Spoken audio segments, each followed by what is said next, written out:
All right, week 3 matchup between Justin Randolph, Man Thing, versus his good old chum who's chilling in Hawaii this week. Team Wolfjaw, living off the teat.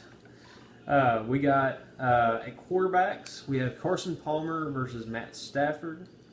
Palmer is awesome. He would have been a draft steal. I know. I'm sure Chris at this point probably regrets trading Palmer and thinking, "Hey, I probably could have got more than just James Jones for Palmer." But at this point, it is what it is, and Randolph's reaping the benefits as he's got leverage with Manning. He could trade either one of these guys and probably pick up a solid player, but I don't think anyone's really desperate at quarterback right now. Maybe Mitchell after this week when he kind of sees how Andy Dalton or Mariota pans out.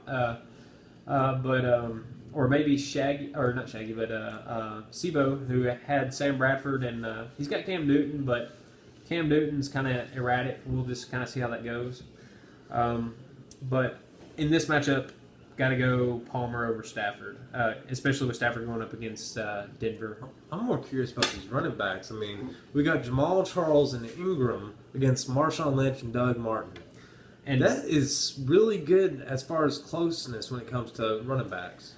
But I kind of give it leniency because Ingram's more of a proven back than Martin. Yeah, the muscle hamster, or the Dugginator, as I've heard some people call him, isn't quite all that. I think it's another scenario where he's just like he was last year, where he looked awesome in preseason but didn't really come out all that much. Lynch has struggled with playing against Chicago. I expect him getting in the end zone for the first time this week. And Charles is still awesome. I like Ingram. I'm going to go advantage Man Thing. I'm going to agree. We can't really call him muscle hamster if he looks like he's got muscular dystrophy out there. Yeah.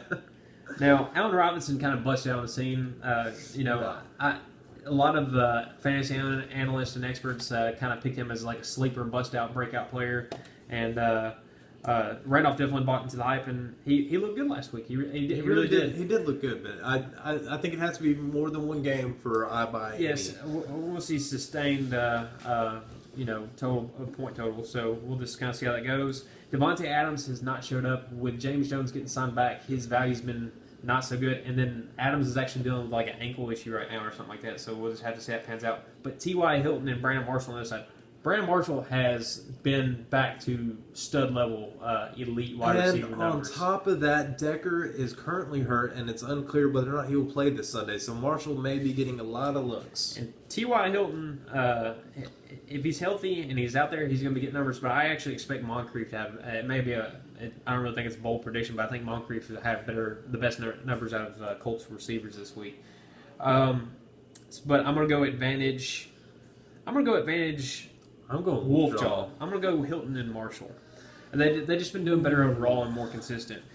Kelsey versus Graham. I think this is a no-brainer. I think it's Steal Randolph. I think it's Kelsey because I wish I had got him right before you, Randolph. I should have done it, but I didn't. Yeah, and Steven's actual words were, "Fuck Kelsey. I'll take Martellus Bennett." I didn't want to take the risk. I mean, I didn't see it. I didn't see the value there. But You know what?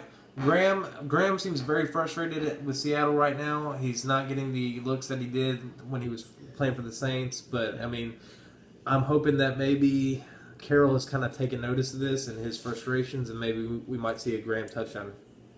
Maybe Sean Payton knew what he was doing, but I'm still going to go Kelsey. I'm going to go Kelsey as well. At the flex position, we have Alfred Morris and D'Angelo Williams. Both running backs being affected by other running backs on the same team. But Le'Veon Bell is back, and he's going to kill that time. I mean, he's going to own 99.9% of those carries now that he's back. I do think Williams early on, because of his early success, will kind of be in there. It'll be a change of pace if Le'Veon Bell needs a breather. Just needs a breather, but that's it. I expect Le'Veon Bell to come back full force. Of course, Chris is happy about that plan B this week, but and Alfred Morris, I think he's going to bounce back, and I think he'll still get more. I think he'll actually get more carries than Jones this week, and if he can get a touchdown, he'll be decent value. But Morris is still the better player here than Williams. So advantage Man Thing. Defenses, Carolina, New Orleans. Advantage New Orleans. Wolfjaw. Well, no. Yes, absolutely yes. No. I think New England's defense will do okay, but Jacksonville put up some points against Miami's defense last week, and Miami's a better defense than New England. I think that New England gets up very early in the game, and I believe that Bortles is going to have to throw repetitively to try to catch up, and it's going to cause for interceptions and defensive touchdowns. I think New England's got this. I think if Tampa Bay's defense can hold Breeze and the Saints to 19 points, and they let the Titans score 42 points on them, I think that that's because Carolina... Breeze and the Saints offense are looking like shit right now. That has nothing to do on defensive quality. I'm going Carolina. I think they're probably one of the better defensive plays this week, and I think they could be great for like FanDuel too. So, kickers. Don't have to look at this too much. Eric may be projected for more, but I'm going Man Thing on this pick. I think it's pretty easy. I think the quarterback is the biggest difference between me. I think it's going to be a close call. I do want to lean a little bit more to Justin's team. I mean, to me on paper it looks better, and statistically it looks better. But I could see Eric possibly pulling the upset, so I'm going to give him, just like TJ, the probable doubt, and I'm going to say that Team Wolfjaw wins this. Probable doubt or probable?